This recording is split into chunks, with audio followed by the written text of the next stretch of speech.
Assalamualaikum warahmatullahi wabarakatuh. Salam, Om Swastiastu, Namo Buddhaya, salam kebajikan, salam sejahtera bagi kita semua.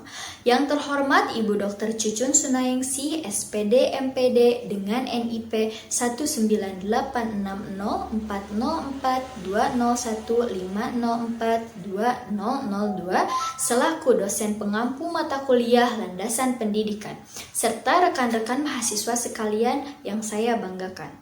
Pada kesempatan ini, izinkan kami dari kelompok 4 memperkenalkan diri. Adapun anggota kelompok kami yang terdiri dari saya sendiri, Hasna Fatimah dengan NIM 2501397 selaku moderator.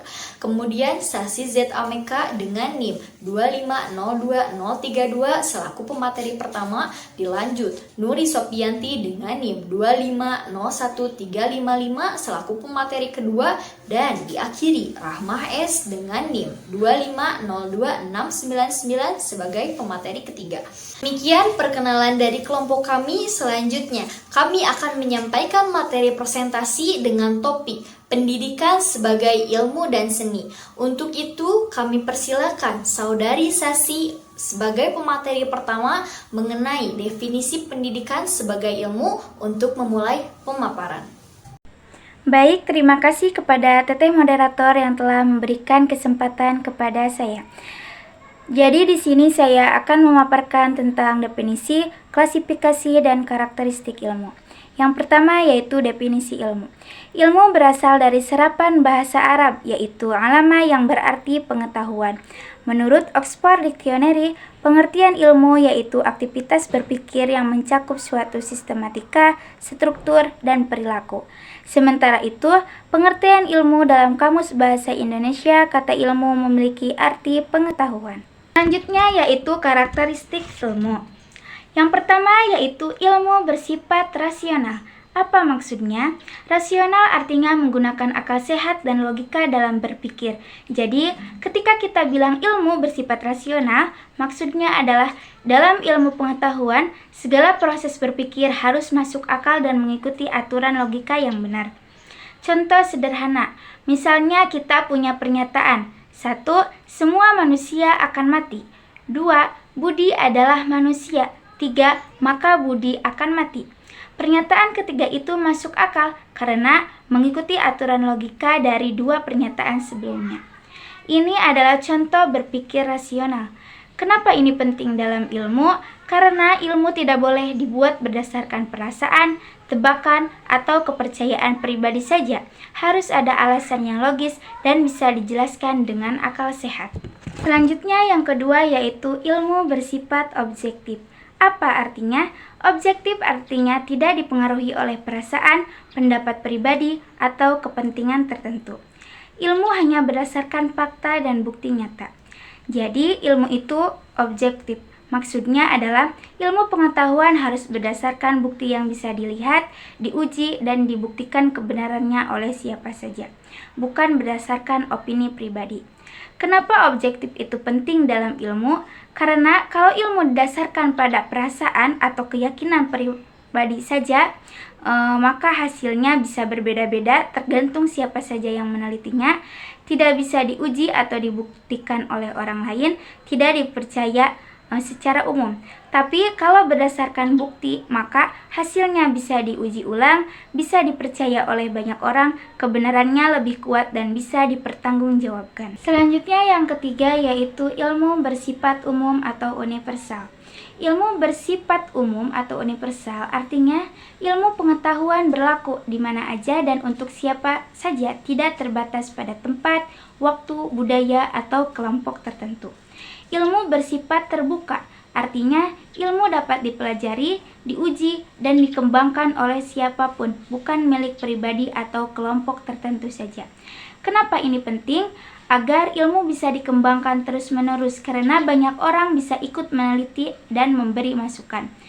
Ilmu jadi tidak tertutup, tidak disembunyikan, dan bisa digunakan untuk kebaikan bersama, mendorong pemerataan pengetahuan sehingga semua orang punya kesempatan untuk belajar. Baik, saya lanjutkan materi dari Saudari Sasi mengenai klasifikasi ilmu berdasarkan pengetahuan secara umum.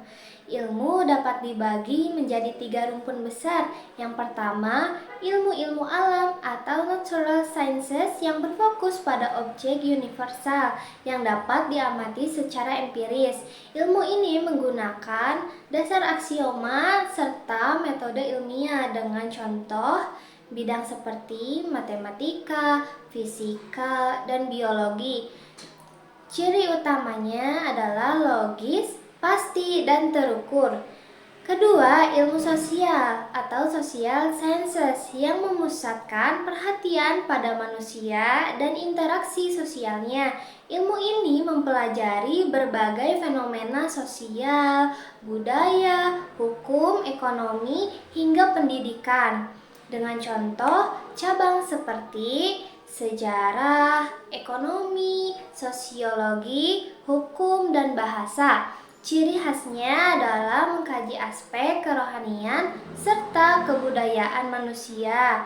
Ketiga, ilmu humaniora atau humanitis yang menitik beratkan pada budaya, nilai, dan cara hidup manusia.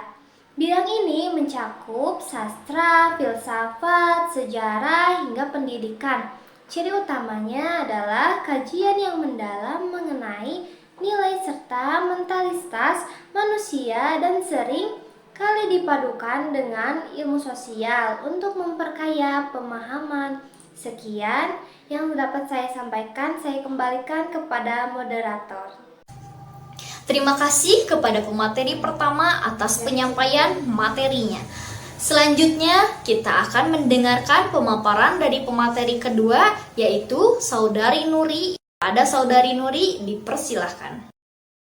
Baik, terima kasih kepada moderator atas kesempatan yang telah diberikan kepada saya untuk memaparkan materi mengenai definisi, karakteristik, dan klasifikasi ilmu pendidikan. Apa sih yang dimaksud dengan ilmu pendidikan? Dalam Kamus Besar Bahasa Indonesia, ilmu adalah pengetahuan tentang sesuatu bidang yang disusun secara bersistem menurut metode tertentu, yang dapat digunakan untuk menerangkan gejala tertentu di bidang atau pengetahuan itu. Sedangkan pendidikan adalah proses pengubahan sikap dan tata laku seseorang atau kelompok orang dalam usaha mendewasakan manusia melalui upaya pengajaran dan pelatihan, proses, cara, dan perbuatan mendidik. Jadi, ilmu pendidikan merupakan pengetahuan yang tersusun secara sistematis dan ilmiah, serta mengkaji bagaimana proses pendidikan berlangsung. Fokusnya pada usaha mengubah sikap, perilaku, serta mendewasakan manusia melalui kegiatan pengajaran, pelatihan, maupun bimbingan. Karakteristik ilmu pendidikan terbagi menjadi 3. Yang pertama, memiliki objek studi formal dan material. Objek material merupakan perilaku manusia, sedangkan objek formal yaitu menelaah fenomena pendidikan secara luas, mendalam, dan menyeluruh. Contohnya, saat guru menilai sikap siswa di kelas, yang diamati adalah perilakunya. Kemudian, guru menganalisis bagaimana proses belajar mengajar dapat membentuk karakter siswa. Itu termasuk kajian fenomena pendidikan. Selanjutnya yaitu memiliki sistematika. Sistematika sendiri terbagi menjadi 2. Yang pertama, pendidikan sebagai gejala manusiawi, yakni pendidikan memiliki komponen yang saling berkaitan, yaitu tujuan, peserta didik, pendidik, isi, metode, alat atau sarana, dan lingkungan. Maksudnya, pendidikan merupakan sistem yang kompleks. Semua komponen harus berjalan bersama-sama agar tujuan pendidikan tercapai. Yang kedua, pendidikan sebagai upaya sadar untuk mengembangkan kepribadian dan kemampuan manusia. Menurut Nung Muhajir, sistematika pendidikan ini bertolak dari prinsip pendidikan, yaitu mengembangkan kreativitas peserta didik, menjaga kelestarian nilai-nilai insani dan nilai-nilai ilahi. Yang terakhir, mencetak tenaga produktif yang bermanfaat dalam kehidupan. Maksudnya, pendidikan bukan sekadar proses transfer ilmu, tetapi juga membentuk manusia seutuhnya, yaitu kreatif, bermoral, dan produktif. Karakteristik yang ketiga yaitu memiliki metode. Metode sendiri terbagi menjadi 3. Yang pertama yaitu metode normatif. Maksudnya, metode ini menekankan pada nilai atau konsep ideal manusia yang ingin dicapai melalui pendidikan. Jadi, pendidikan dilihat dari arah tujuannya. Contohnya, sekolah menetapkan visi membentuk siswa yang jujur, disiplin, dan berakhlak mulia. Itu berarti pendidikannya diarahkan pada gambaran manusia ideal sesuai nilai moral dan sosial. Yang kedua, metode explanatory. Maksudnya, metode ini mencoba menjelaskan faktor-faktor apa yang membuat pendidikan bisa berhasil atau gagal. Fokusnya pada kondisi nyata, bukan pada nilai ideal. Contohnya, guru menganalisis kenapa hasil belajar siswa bisa rendah. Ternyata penyebabnya bisa karena metode mengajar monoton, motivasi siswa rendah, atau kurangnya dukungan orang tua. Metode yang ketiga yaitu metode teknologis. Maksudnya, metode ini berhubungan dengan cara praktis melaksanakan pendidikan agar tujuan bisa tercapai. Jadi, metode ini lebih menekankan pada langkah-langkah praktis dalam pelaksanaan pendidikan untuk mencapai tujuan yang diinginkan. Contohnya, guru menggunakan metode pembelajaran berbasis proyek dan memanfaatkan media digital seperti aplikasi belajar interaktif. Klasifikasi ilmu pendidikan. Menurut Klangenfeld, klasifikasi ilmu pendidikan terbagi menjadi dua, yaitu ilmu teoritis dan ilmu praktis. Ilmu teoritis yakni ilmu yang fokus pada pemahaman dan dipelajari untuk mengetahui mengapa dan bagaimana proses pendidikan itu terjadi. Misalnya, teori belajar, teori perkembangan anak, dan teori kurikulum. Ilmu ini bertujuan menjelaskan fenomena pendidikan. Selanjutnya, ilmu praktis, yakni ilmu yang fokus pada penerapan langsung dalam kehidupan. Ilmu ini dipakai untuk membimbing, mengajar, dan membentuk karakter. Contohnya, praktik mengajar di sekolah, mendidik anak di rumah, dan kegiatan pelatihan masyarakat. Jadi, pendidikan tidak berhenti pada teori, tetapi bermanfaat nyata dalam kehidupan sehari-hari. Baik, sekian pemaparan materi dari saya kembalikan kepada moderator. Terima kasih kepada pemateri kedua atas penyampaian materinya. Selanjutnya, kita akan mendengarkan pemaparan dari pemateri ketiga, yaitu Saudari Rahmah. Pada Saudari Rahmah, dipersilahkan.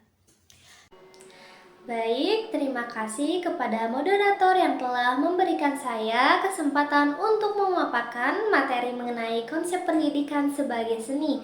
Pendidikan sebagai seni melibatkan unsur kepekaan, kekreativitasan, nilai estetis, ideasional, dan kemanusiaan, sehingga tidak hanya bergantung pada metode ilmiah semata. Artinya, seorang pendidik bukan sekedar mentransfer pengetahuan saja, melainkan juga menciptakan pengalaman belajar yang bermakna dan emosional.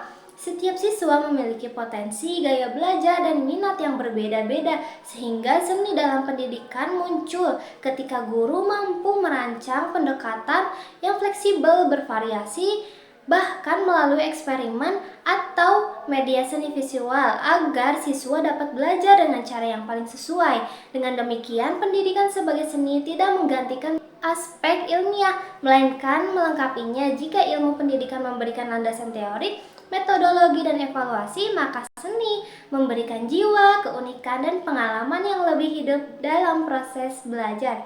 Terima kasih, saya kembalikan kepada moderator. Terima kasih kepada rekan-rekan pemateri atas pemaparan materi yang telah disampaikan. Mari kita beralih ke sesi tanya-jawab atau diskusi. Sebagai kesimpulan, dapat kita pahami bahwa pendidikan sebagai ilmu berarti pendidikan dipelajari secara sistematis dan struktur dengan landasan teori dan metode yang jelas untuk mencapai tujuan pembelajaran. Sedangkan pendidikan sebagai seni menekankan kreativitas, perasaan, dan intuisi pendidik dalam mengelola proses belajar agar efektif, menarik, dan bermakna bagi peserta didik. Kombinasi keduanya membuat pendidikan bukan hanya transfer pengetahuan, tapi juga seni dalam menyentuh jiwa dan membentuk karakter. Semoga materi yang telah dipresentasikan dapat menambah wawasan kita semua, khususnya dalam memahami landasan pendidikan. Saya selaku moderator mohon maaf apabila ada kesalahan dalam membantu jalannya presentasi.